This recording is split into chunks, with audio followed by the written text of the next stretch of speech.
Introduction: Why the Zohar Matters. Why should we care about a 700-year-old book written in a dead language?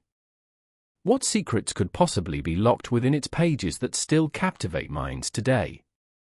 This is the Zohar, the Book of Splendor, the crown jewel of Kabbalah, and one of the most enigmatic texts ever written.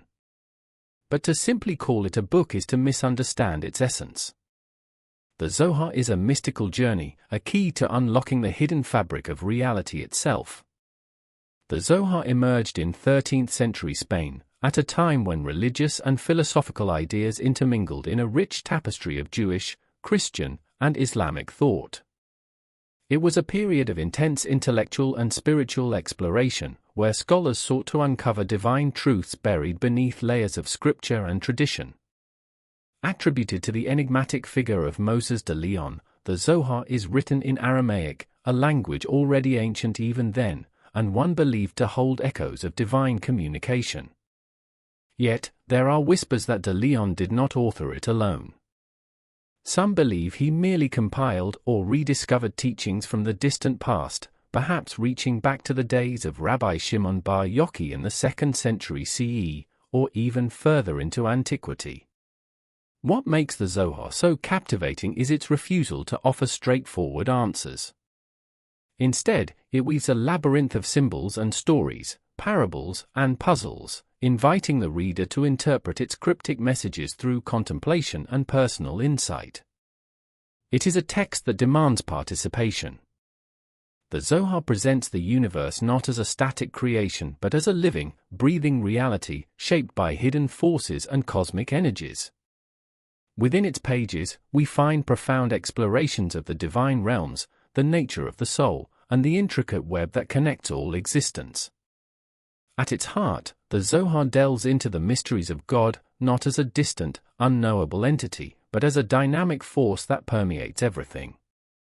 It reveals a cosmos structured by 10 emanations, known as the Sephro, each representing an aspect of divine reality. These Sephros serve as the building blocks of creation, forming a bridge between the infinite and the finite.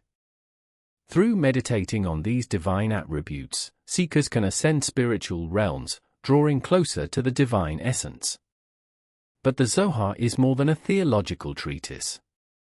It is a guide to inner transformation. Its teachings suggest that understanding the universe requires understanding oneself. The path to enlightenment is not merely intellectual but experiential, achieved through acts of compassion, devotion, and contemplation. As readers immerse themselves in its pages, they embark on a personal odyssey, a journey inward, toward the hidden spark of divinity that resides within. Yet, the Zohar is not a text meant solely for scholars or mystics. Its beauty lies in its universality.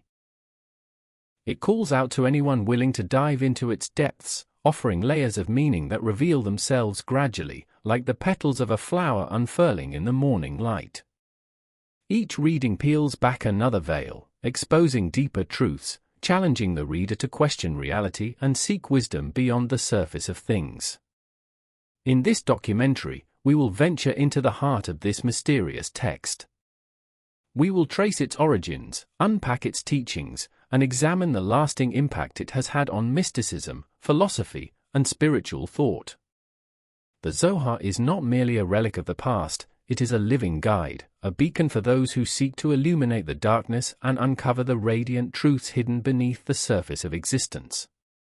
Whether you approach the Zohar as a scholar, a seeker, or a curious observer, one thing is certain: the journey will be transformative.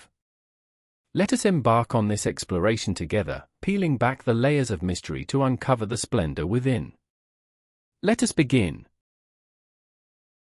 The Zohar's vision of God, beyond the childish image. What is God? For many, the image that springs to mind is one of a distant, all-powerful figure, a bearded patriarch watching over creation from above, passing judgment with a wave of his hand. But the Zohar invites us to shatter that image, to peer beyond the familiar stories and glimpse a divine reality far more intricate, more profound, and more mysterious. In the pages of the Zohar, God is not a being. God is becoming. The Zohar reveals a vision of the divine that transcends any simple definition, presenting us instead with the concept of Ein Sof, infinity.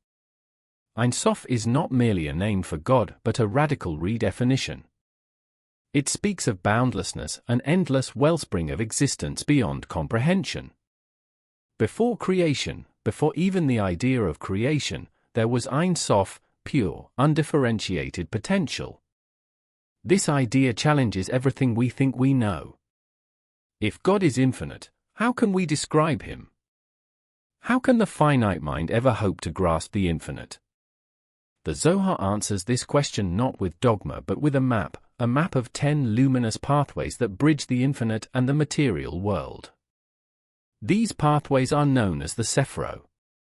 The Sephiro are not separate beings, nor are they parts of God in the traditional sense. Rather, they are emanations, qualities, aspects of the divine essence flowing into reality.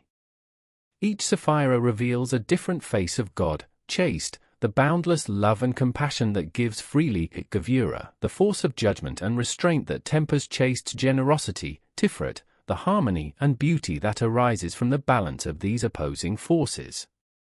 But the Zohar does not stop at simple abstraction. It paints a picture of the divine as a living organism, a dynamic being whose inner life is shaped by these forces. Most striking of all is the portrayal of God as both masculine and feminine. Tiferet, representing balance and beauty, is often seen as the masculine aspect of the divine, while Malchut, also known as the Shekinah, represents the feminine. In the Zohar's vision, these two aspects long for union, and their harmony is the key to cosmic balance. Here lies one of the Zohar's most transformative ideas, the belief that human actions directly affect this divine union. When we act with compassion, justice, and love, we draw the masculine and feminine aspects of God closer together, repairing the cosmic rift. Conversely, acts of cruelty and selfishness push them apart, deepening the rupture. In this way, the Zohar presents a God who is not static, not distant, but deeply intertwined with the human experience. Our choices shape the very fabric of the universe. This is a radical notion, even today. In a world where the divine is often painted as unchanging, the Zohar whispers a different truth: God is in a constant state of becoming, and we are co-creators in that process. Our actions ripple through the cosmos, influencing the balance of divine forces.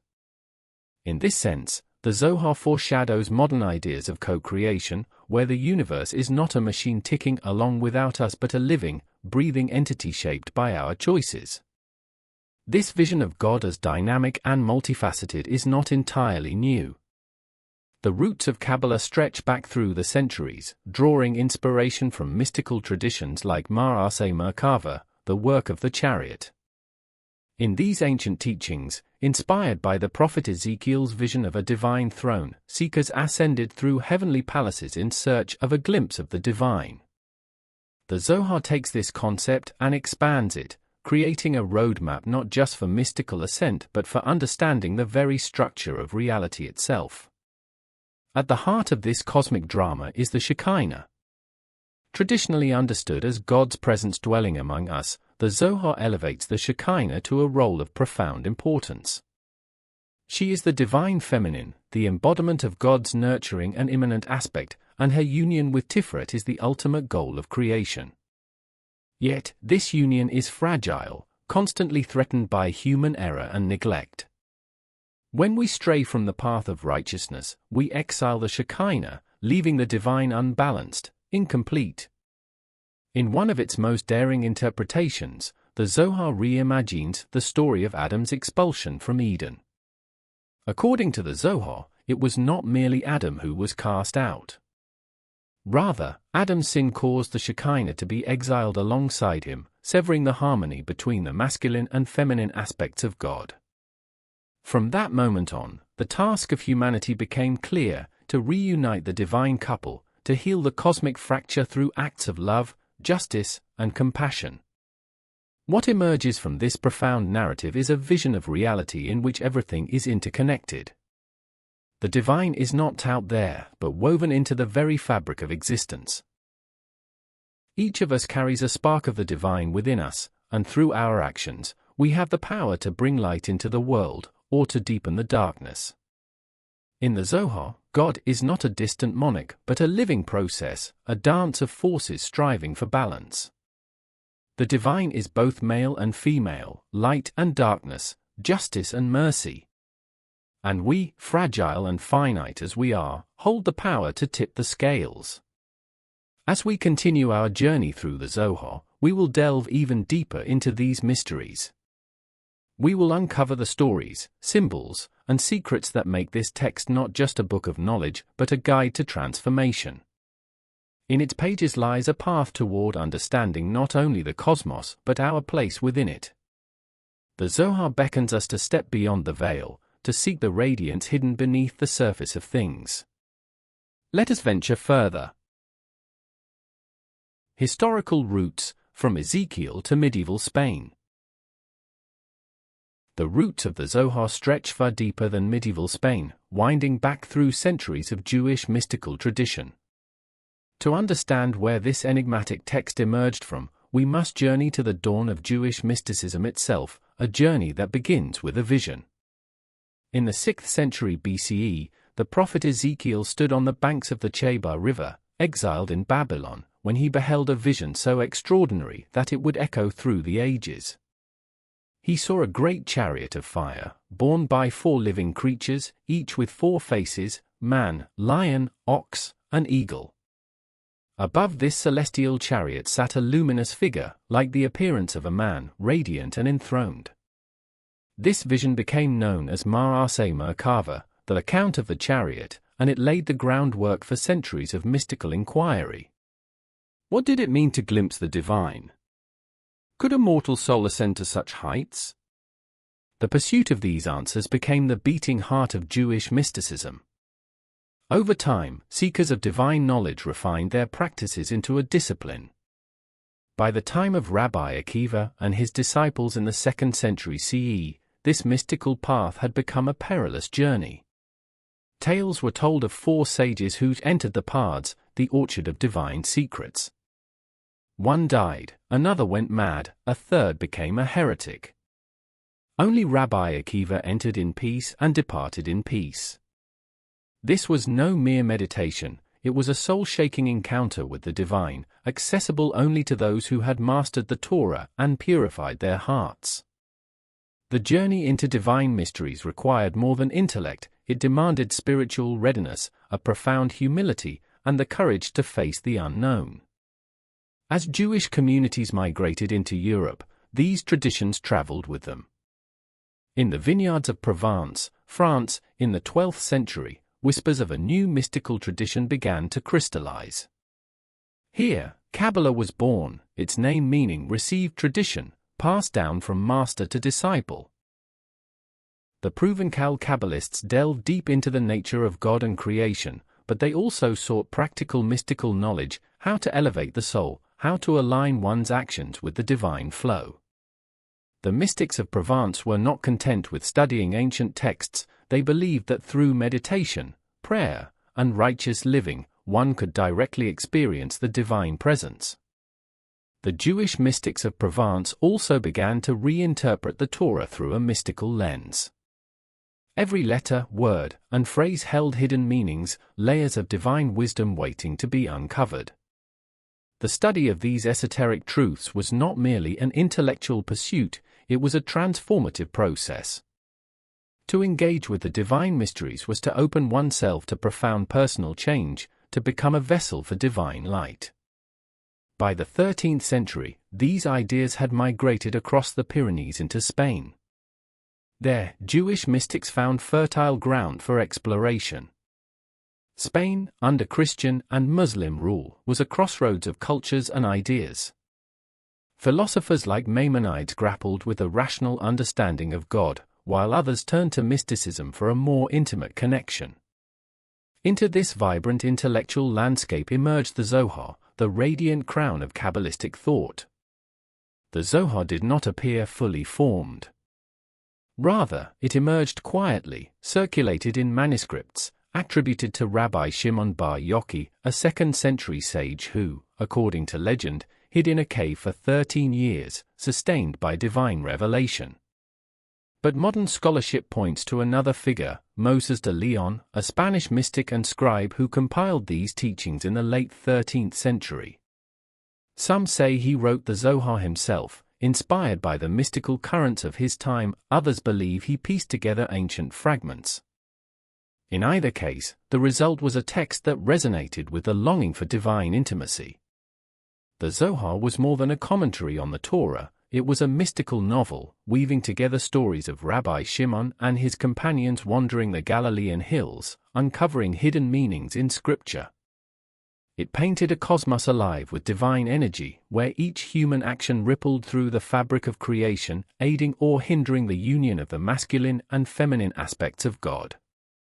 The text offered a new vision of the universe, where human beings were not passive observers but active participants in the cosmic drama. Through prayer, mitzvot, and acts of kindness, one could repair the very fabric of reality, bringing harmony to the divine realms. Some scholars view this period as a mystical renaissance, paralleling the intellectual awakening of Christian Europe. Just as the Renaissance saw a rediscovery of classical knowledge and a rebirth of art and philosophy, the Zohar marked a rebirth of Jewish mystical thought. In the face of exile and persecution, it offered not only solace but empowerment. The divine was not distant, it was intertwined with human destiny. Each prayer, each mitzvah, was a thread in the cosmic tapestry. The Zohar taught that every action had cosmic significance, that the smallest act of kindness could echo through the divine realms, mending the fractures in creation. Ezekiel's vision had sparked a journey that spanned millennia, culminating in the Zohar's revelation in medieval Spain. The chariot of fire had become a chariot of words, carrying seekers beyond the veil of the mundane, into the radiant depths of the divine. And now, as we open the pages of the Zohar, we too embark on that journey, following in the footsteps of those mystics who dared to glimpse the infinite. The Zohar invites us to become travelers on that ancient path, to seek the divine light hidden beneath the surface of reality, and to discover that, like the mystics before us, we too have the power to shape the cosmos. The Zohar's creation, Moses de León's masterpiece. The creation of the Zohar is as enigmatic as the text itself, wrapped in mystery, controversy, and whispers of divine inspiration. To truly understand its emergence, we must journey to 13th century Spain, a land teeming with Jewish scholars, mystics, and seekers of hidden knowledge. Around the year 1280, a new manuscript began to circulate among the Jewish communities of Castile. This text, written in a rich and poetic Aramaic, claimed to unveil the deepest secrets of the Torah. It was called the Zohar, meaning radiance, and its pages glimmered with revelations of divine energies, celestial realms, and the mystical paths through which humanity could unite with the divine. What made it even more astonishing was its alleged author, Rabbi Shimon bar Yochai, a legendary sage who lived in 2nd century Judea. The story, as told by its transmitter Moses de León, was that Rabbi Shimon, fleeing Roman persecution, had hidden in a cave with his son for 13 years. Sustained by carob trees and a miraculous stream, they delved into the mysteries of the universe, emerging with a cosmic vision that had been hidden for over a millennium, until de León discovered the ancient manuscript and brought its teachings to light. Yet scholars, both then and now, cast doubt on this tale. The language of the Zohar, while archaic, bore clear signs of medieval Spanish Jewish influence. Its ideas mirrored the mystical currents flowing through 13th century Kabbalah, and the themes it explored aligned closely with the philosophical debates of de León's time. Overwhelmingly, modern scholarship asserts that Moses de León himself authored the Zohar, weaving ancient traditions and contemporary mysticism into a text of unparalleled depth and beauty. Why, then, would de León attribute his work to a sage who had lived over 1,000 years earlier? The answer lies in the power of pseudepigraphy, the act of attributing a text to an ancient figure to grant it greater authority. Radical ideas such as the Shekinah, the feminine aspect of God, would have faced immediate rejection if presented as the musings of a medieval mystic. But if these ideas were framed as the teachings of Rabbi Shimon bar Yochai, they could slip past orthodoxy's gates, embraced as ancient wisdom. Yet perhaps there was more at play than mere deception. Some scholars propose that de León may have believed he was channeling timeless truths, that Rabbi Shimon's spirit, or the divine inspiration that had once guided him, flowed through de León's pen. In this view, the Zohar wasn't a forgery but a continuation of an eternal revelation, bridging past and present in a mystical dance of light and shadow. Financial motives cannot be ignored either. One tantalizing anecdote recounts that after de León's death, a wealthy patron approached his widow, hoping to acquire the ancient manuscript itself. She confessed there was no ancient scroll, her husband had written the entire text himself. Whether this was a cynical ploy for wealth or the confession of a woman who misunderstood her husband's spiritual mission remains open to interpretation. Regardless of its true origins, the Zohar quickly ascended to a place of reverence. Within decades, it was hailed as Ha-Zohar HaKadosh, the Holy Zohar, second only to the Torah and Talmud in sanctity. Mystics pored over its pages, seeking hidden meanings and divine wisdom. Entire schools of Kabbalistic thought arose from its revelations, shaping Jewish spirituality for centuries to come. In the end, perhaps the Zohar's origins matter less than its impact. Whether penned by an ancient sage or a medieval mystic, it speaks to something timeless, the yearning of the human soul to grasp the infinite, to glimpse the divine radiance beyond the veil of the material world. Moses de León may have written the words, but the Zohar's light belongs to all who seek it. Literary style: a mystical novel. The Zohar is far more than a mystical treatise, it is a labyrinthine tale, a spiritual novel disguised as Torah commentary, blending narrative, poetry, and philosophical discourse. At its heart lies a pilgrimage through the mystical landscape of Galilee, where Rabbi Shimon bar Yochai and his companions wander not just the roads of Israel but the pathways of divine wisdom. The Zohar's structure is one of layered revelations, where the journey itself becomes a vehicle for uncovering hidden truths. The narrative unfolds as a series of encounters and dialogues. Rabbi Shimon and his circle meander through Galilean hills, pausing under olive trees or beside dusty roads, their conversations oscillating between the physical and metaphysical. In this sense, the Zohar bears resemblance to other literary masterpieces of its time.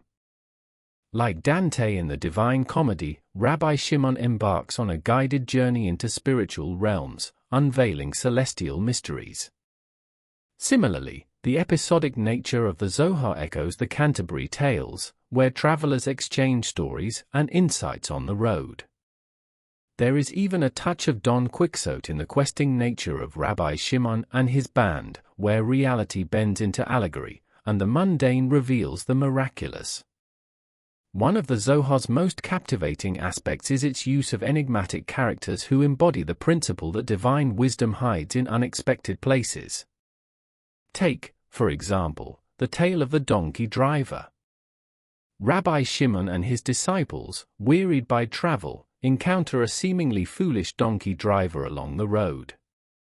The man mutters to himself and curses his stubborn beast, presenting an image of ignorance and lowliness. Yet, when prompted, this simple driver reveals profound insights into the secrets of creation. He expounds on why the Torah begins with the letter Bet rather than Aleph, teaching that the Bet symbolizes a house, closed on three sides but open forward, representing the boundaries of creation and the invitation to enter divine mystery. The Aleph, silent and unseen, signifies the hidden oneness of God that precedes creation. In a moment, the rabbis realize they stand before a hidden sage, his guise serving to mask the brilliance beneath. It is a reminder that true wisdom is often concealed, awaiting those who look beyond appearances. Another tale underscores this theme, the story of the beggar. Late one evening, as the group rests under an ancient olive tree, a frail beggar approaches, his tattered robes barely clinging to his body.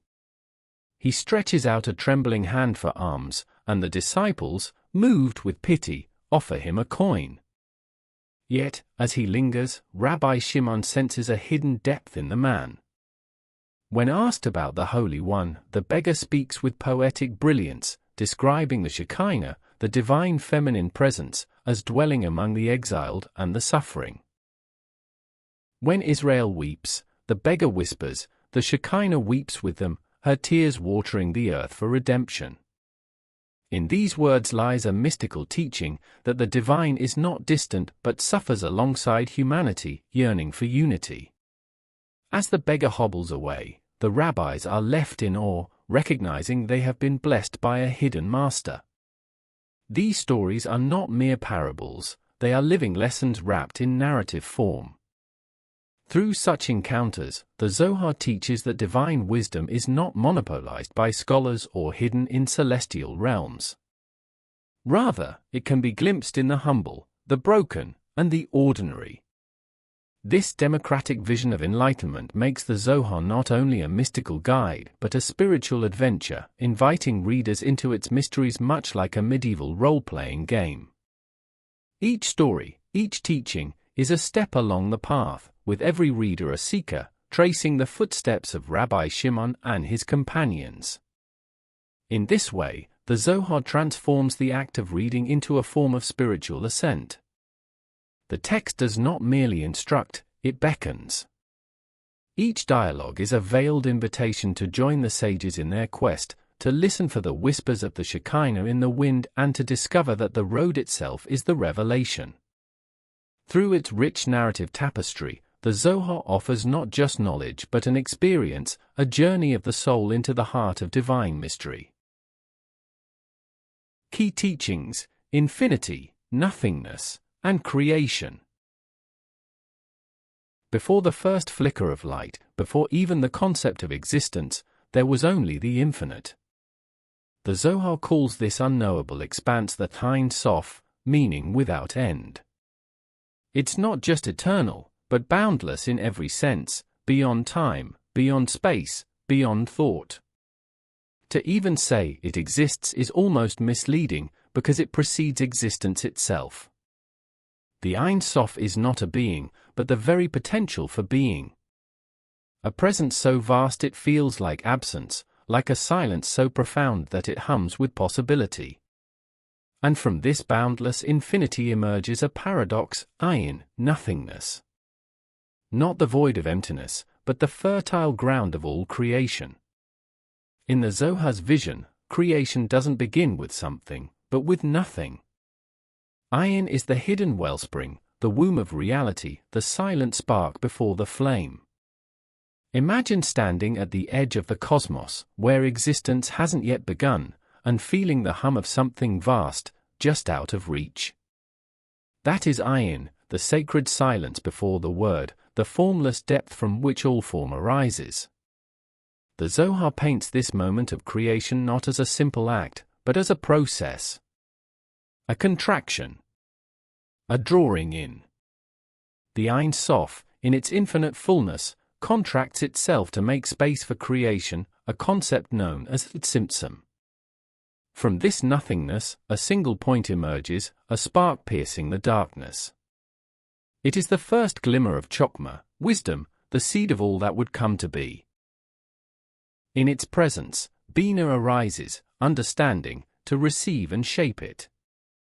These aren't just abstract concepts, but cosmic forces, emanations of the divine.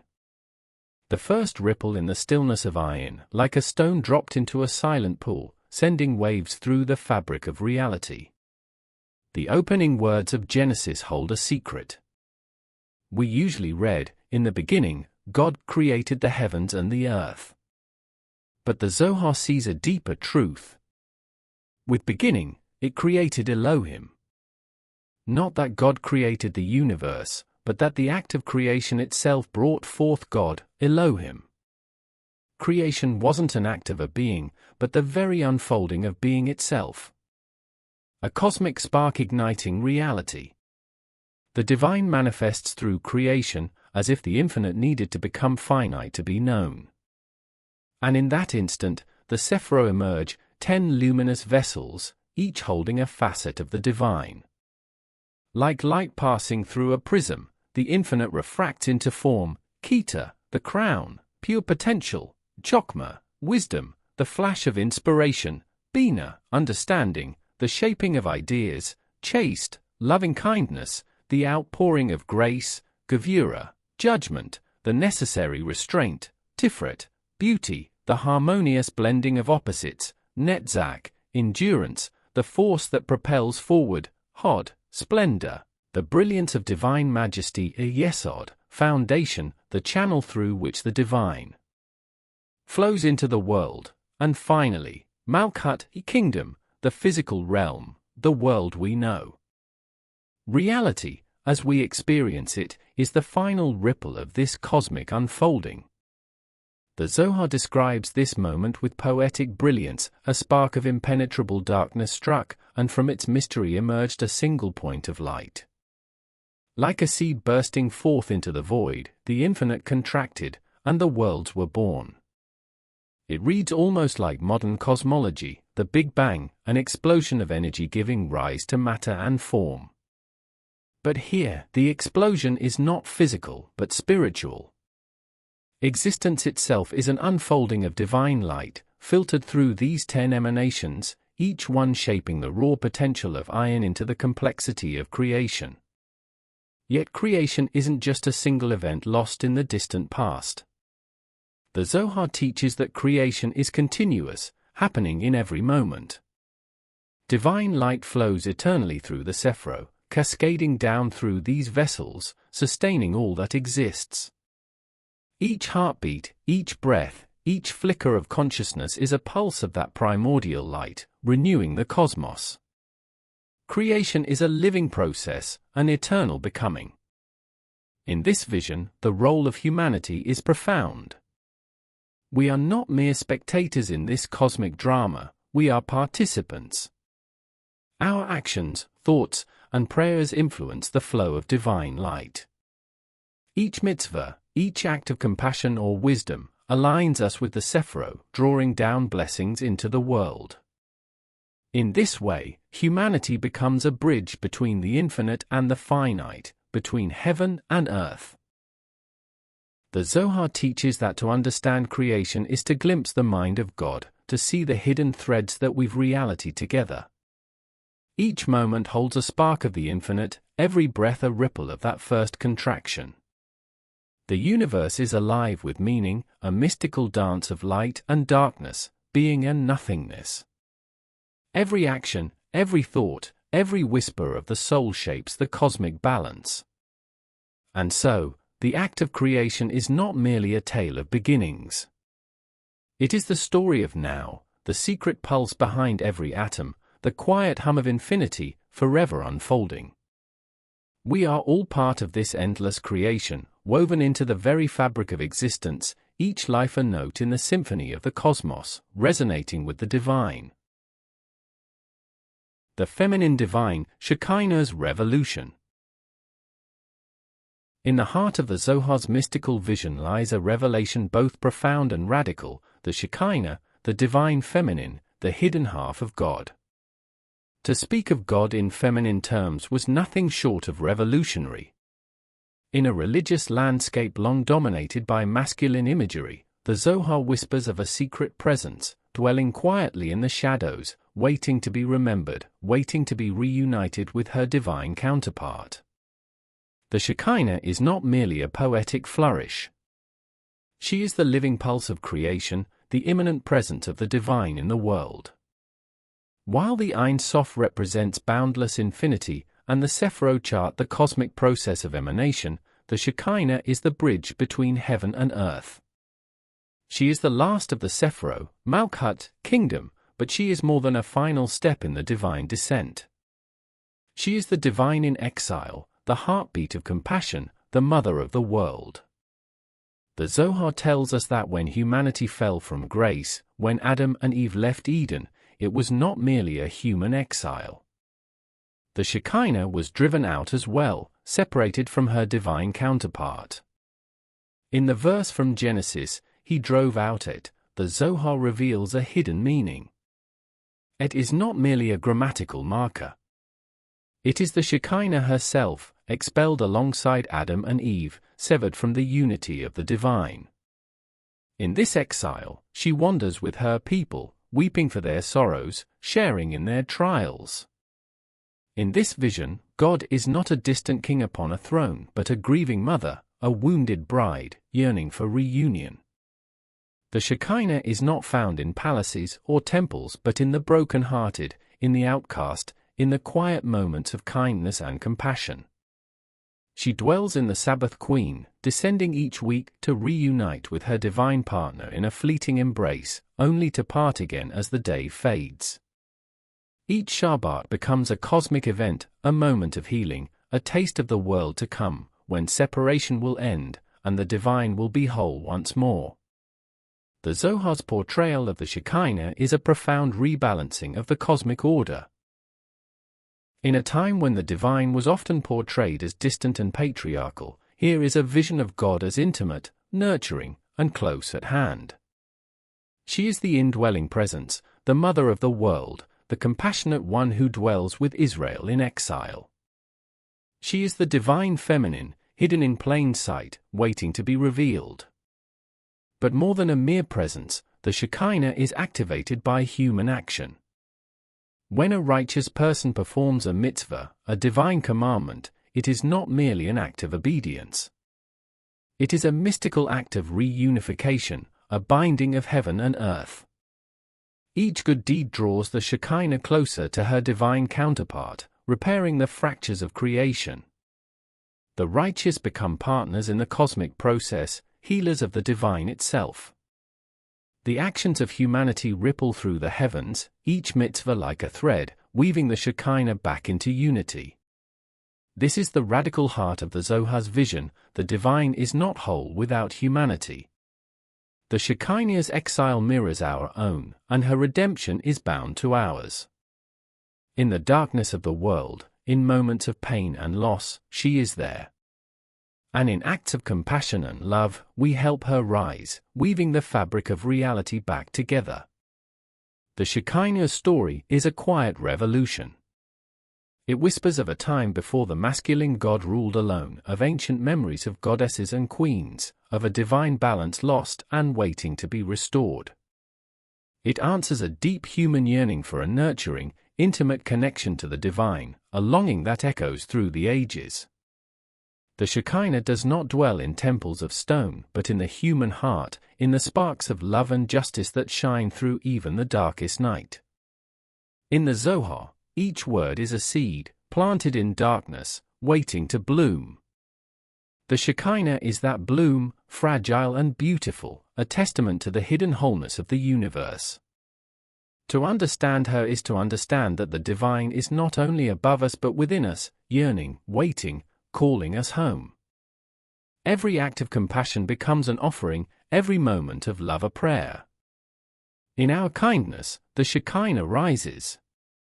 In our justice, she draws near. The world becomes her temple, and each of us becomes a vessel for divine light. The Shekinah's exile is not eternal. Through our hands and hearts, she rises. Through our love, she returns. And in that return, we glimpse the divine, whole and radiant, as it was in the beginning, a union restored, a love fulfilled, a world reborn. The parable of the mountain man, beyond the literal. The Zohar is not a book of answers, but a guide to questions, a call to venture beyond the surface of the text and plunge into the depths of hidden wisdom. One of its most memorable teachings comes in the form of a parable, the story of the mountain man. Imagine a man who lives high in the mountains, far from civilization. One day, he descends into the valley and stumbles upon a field of wheat. Fascinated, he gathers the raw grain and begins to chew. "How remarkable," he exclaims, "this is food." Satisfied, he turns back to his mountain, never knowing the wonders that could be made from what he found. Had he stayed, he would have discovered the grinding of the wheat into flour, the kneading into dough, the baking into bread, the artistry of loaves, and even the delicate craftsmanship of pastries. But to him, the raw wheat was enough. He believed he had found the whole truth. This parable is the Zohar's gentle rebuke of those who read the Torah only at its surface level, content with the raw grain of the text. Just as wheat must be transformed through labor and creativity to become bread, so too must the words of Torah be sifted, kneaded, and baked in the fires of imagination and understanding. The text holds layers upon layers of meaning, and the one who stops at the literal is like the mountain man, missing the richness that lies beyond. The Zohar teaches that the Torah speaks in four voices: the literal, Peshat, the allegorical, Remez, the interpretive, Derash, and the mystical, Sod. These four levels form the acronym Pardes, paradise. To remain with the Peshat alone is to stand at the gates, never entering the garden. But what does it mean to enter the garden? The Zohar insists that true understanding requires not only intellectual pursuit but spiritual transformation. The Torah is not a book to be studied, but a world to be inhabited. It invites us to see beyond what is written and to glimpse the divine whispers hidden between the lines. Each level of understanding unlocks a new dimension of existence, revealing a spiritual architecture that underpins reality itself. To see the Torah through the eyes of the Zohar is to realize that its stories are not mere records of the past, but living symbols of the cosmic drama unfolding within us and around us. When we read of creation, we are witnessing the eternal birth of light from darkness, form from formlessness. When we follow the journey of the Israelites through the wilderness, we are tracing the contours of our own souls, wandering through the deserts of doubt and yearning toward the promised land of divine union. In this sense, the Zohar is not merely a text but an invitation to dream. It challenges us not to settle for knowledge, but to seek wisdom. Knowledge tells us that God created the world, wisdom feels the breath of creation in every gust of wind. Knowledge recounts the parting of the Red Sea, wisdom hears the ancient waters trembling beneath the surface of our reality. The Zohar teaches that the Torah is alive, its secrets unfolding not only in words but in the very fabric of existence. To live this kind of Torah is to live with open eyes and an open heart. The mountain man settled for wheat because he did not know what he was missing. But we who hold the Torah in our hands have a choice. We can chew the raw grain, or we can bake bread. We can recite the words, or we can dream them. The Zohar's parable is a quiet whisper in the ear of the seeker: do not be satisfied with what is given. The divine hides in the spaces between the letters, in the flicker of candlelight, in the silence after the Amen. The Torah is not a book. It is a path. Walk it. Dream it. Become it. Each step along the path is a step into the infinite, each word a gateway to worlds unseen. For the Zohar, the Torah is not a static text but a living entity, its meanings blossoming anew in every generation. It is a dialogue between humanity and the divine, where every interpretation adds another brushstroke to the canvas of creation. The parable of the mountain man is more than a lesson, it is a call to adventure, a summons to those brave enough to venture beyond the literal and lose themselves in the endless expanse of divine wisdom. In this vast landscape of meaning, we are not mere observers but participants in a cosmic unfolding. The Zohar invites us to enter the garden, to taste the fruit of hidden knowledge, and to awaken to the realization that the story of creation is not only God's story, it is our story. In the depths of Torah, we find not only the mysteries of the universe, but the mysteries of our own souls. The mountain man turned away, content with raw wheat. The Zohar urges us to stay, to explore, to transform the grain into bread, and to savor the taste of the infinite. Legacy and relevance today. The Zohar's journey did not end with its enigmatic pages. Its echoes resound through the centuries, shaping the evolution of Jewish mysticism and leaving an indelible mark on spiritual seekers across the globe. To understand its legacy is to witness the unfolding of a spiritual revolution, one that reaches far beyond the quiet chambers of scholars and mystics, touching hearts and minds even today. The Zohar became the cornerstone of Kabbalah, the mystical tradition that blossomed in Safed, where the luminary Isaac Luria built upon its teachings to form his intricate system of Lurianic Kabbalah. Luria saw in the Zohar a cosmic drama of creation, shattering, and repair, the shattering of divine vessels and the task of Tikkun Olam, the repair of the world through spiritual action. Each act of kindness, each prayer, became a thread in the fabric of cosmic healing. The Zohar, through Luria, transformed Judaism into a living, breathing quest to mend the universe. But its influence was not confined to Jewish mysticism alone. The Zohar crossed borders and faiths, captivating Christian mystics, Hermetic thinkers, and secret societies seeking hidden truths. Renaissance scholars pored over its cryptic words, believing it held keys to unlocking divine wisdom. In the Enlightenment, the Zohar stood as a counterpoint to rationalism, a whispered reminder that not all truths yield to reason. Even in modern times, echoes of its teachings can be found in psychology, philosophy, and even quantum physics, as thinkers draw parallels between its mystical insights and the fabric of reality. Today, the Zohar's allure endures.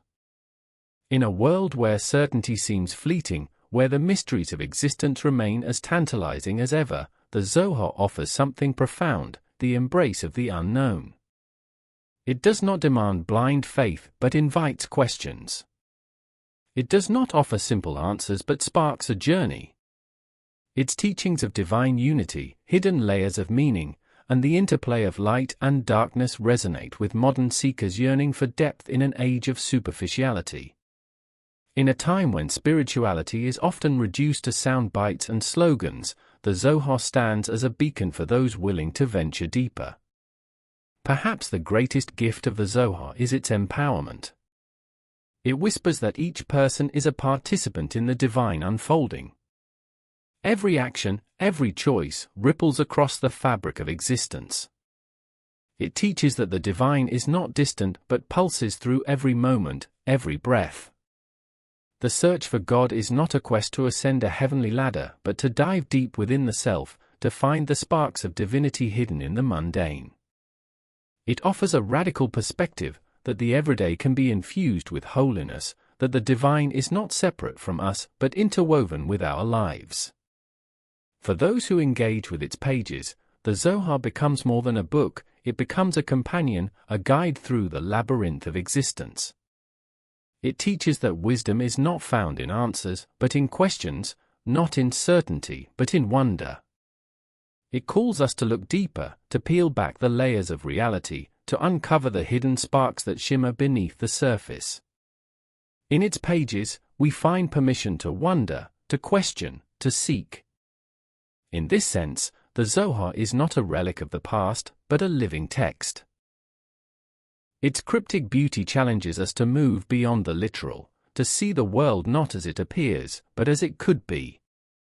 It invites us to read our own lives as sacred texts, to uncover the hidden meanings in each encounter, each joy, each sorrow. It dares us to believe that the universe itself is a grand unfolding of divine mystery, and that we are not merely observers but participants in that unfolding. As we close this exploration, the Zohar leaves us with a question rather than a conclusion. Will you look deeper? Will you embrace the mystery, the wonder, the hidden sparks waiting to be revealed? Its radiance still shines, across centuries and across worlds. The only question that remains is, will you step into it? Unveiling the infinite with Zohar, your journey continues. And so, we arrive at the end of our journey into the depths of the Zohar. But much like the Zohar itself, perhaps this is not an ending but a new beginning, a stepping-off point into further mysteries and hidden truths. Over the course of this exploration, we have traversed its poetic visions of divine unity, its daring portrayal of creation, and the labyrinth of symbols and secrets that have captivated seekers for centuries. We encountered the mystical concept of Ein Sof, the infinite, unknowable divine essence, and the Ayin, the nothingness from which all things emerge. We delved into the sacred dance of the Sephro, the divine emanations that form the very structure of existence itself. We uncovered the Shekinah, the divine feminine presence, exiled and yearning for reunion, a symbol of the world's fractured state and the hope for its repair.